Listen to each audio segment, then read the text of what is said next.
Hi, instead of putting together a video about the last weekend that I went out dowsing like I normally do, I thought I'd make something a little bit different and just chit chat about progress on the Templar alignment.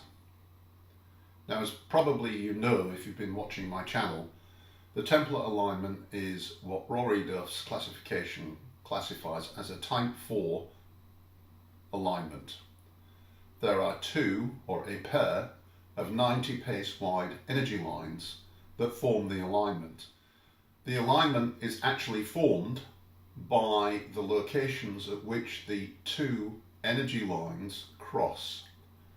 Where they cross, they form a vortex, and those places are very powerful and very energetic, and usually, but not always, usually located on a site of significant interest, historical and cultural interest. I called the two lines the Mokosh and the Perun lines, Perun being the Slavic god of the skies or god of thunder for the male or positive line, and Mokosh, who is the goddess basically of the Slavic pantheon, for the negative line. So about just over a year ago, discovered this particular alignment at a place that I now refer to as JH, Jindřichův Hradec. I call it JH because that's a bit of a mouthful and involves one of those very strange R sounds that I can't actually do. So from now on, when I say JH, that's what I'm referring to. So at JH there is a church which is now a museum, and the church was once a Templar church. It was then taken over by one of the other orders, the Teutonic Knights, and it was then given to the Minorites and turned into a monastery. And as it turns out, when it was given to the Minorites and turned into a monastery, a new church was built for the Teutonic order. And strangely enough, there are two vortices on the Templar alignment in JH. One at the original church of John the Baptist, now the City Museum, and the other is actually on the other church that was built to replace, for the Teutonic Knights, the loss of John the Baptist Church to the Minorites as a monastery. Anyway, by plotting the crossings of the line, you can get an azimuth for the alignment, and it goes roughly sort of south-east to northwest. It's actually more east-west, but there is a north to south aspect to it as well. The problem is that I'm trying to map this line across the Czech Republic. Well, the Czech Republic is a small country, but it's not that small. So for me to actually get over to one or the other border is probably a 2, 3, 4 hour car drive, which means that to explore the very ends of the alignment as regards to its relationship with the Czech border anyway, it's something that really needs for the summertime when the days are longer and perhaps I can get a long weekend or even a holiday to spend the time dowsing that far away from my hometown of Brno. So I started on the western border essentially, and I've now managed to map the Templar alignment from the border with Germany in the west, more or less all the way through the Czech Republic to Kromeriz in the east. Now, there's about another 100 or so kilometres, I think, to go from Kromeriz to the Slovak or Polish border, where the Templar alignment will cross there. Now, it's taken me a long time. It's over a year already, and I'm still not there.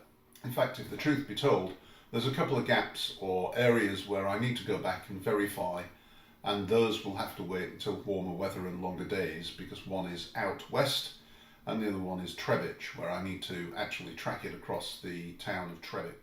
But I've gotten as far as Kromeriz. In fact, I've gotten a little bit further because I know that the Templar alignment also goes through Hostin.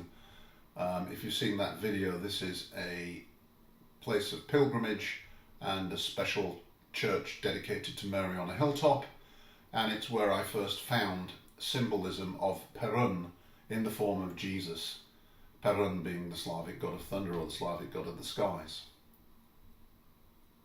So in the coming months, I expect to be able to complete this task by following the Templar line from Kromeriz all the way over to the border and then nipping back west to fill in a couple of gaps.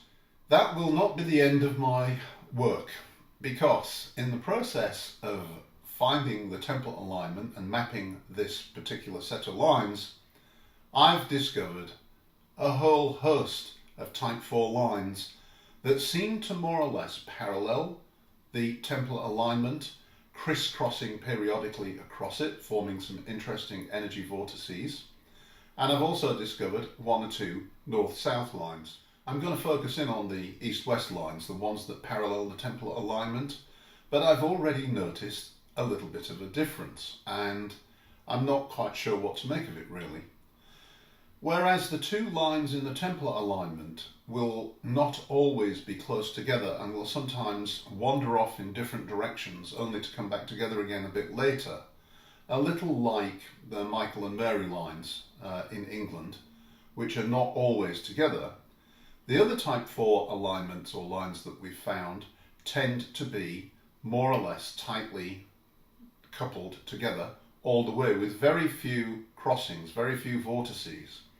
The vortices are mostly formed by crossing the Templar alignment, and in those instances some work needs to be done because the vortices are often what I would term asymmetric or unbalanced. In other words, the four lines do not cross in the same place, they cross in 2, 3 or 4 different locations in a small area, and so the energies are watered down to some extent.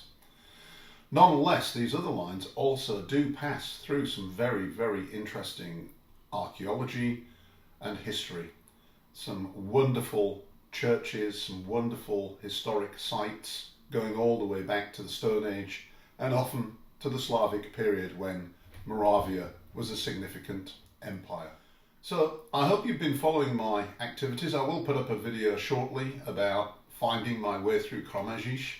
I picked an awful day. It was snowing and freezing cold and blowing a wind, and I got distracted tracking one or two of these other lines, so I didn't get to Kromeriz until later. And then, as you often find when you are tracking a line from street to street, it's not so easy.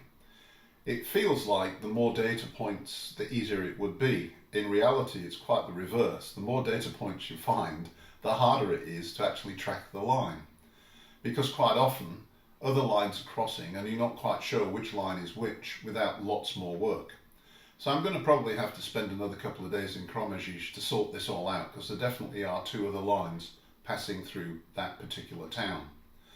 Nonetheless, it's not a surprise that the Templar line passes through Kromeriz in the end, because it is the site of the Bishop of Olomouc's palace and a couple or three serious churches which I need to do a bit more investigation into before making the Kromeriz video. From there it will be on towards Svatý Hostín, which is in the mountains not very far away from Kromeriz, and from Svatý Hostín onwards it's completely new territory, and I can't wait for the longer days, the longer warmer days, to get out there and get my rods out and figure out where this line goes. Anyway, so that's a quick update on the line. Follow my adventures, please, on my YouTube channel or on earthmagicpreneur.com.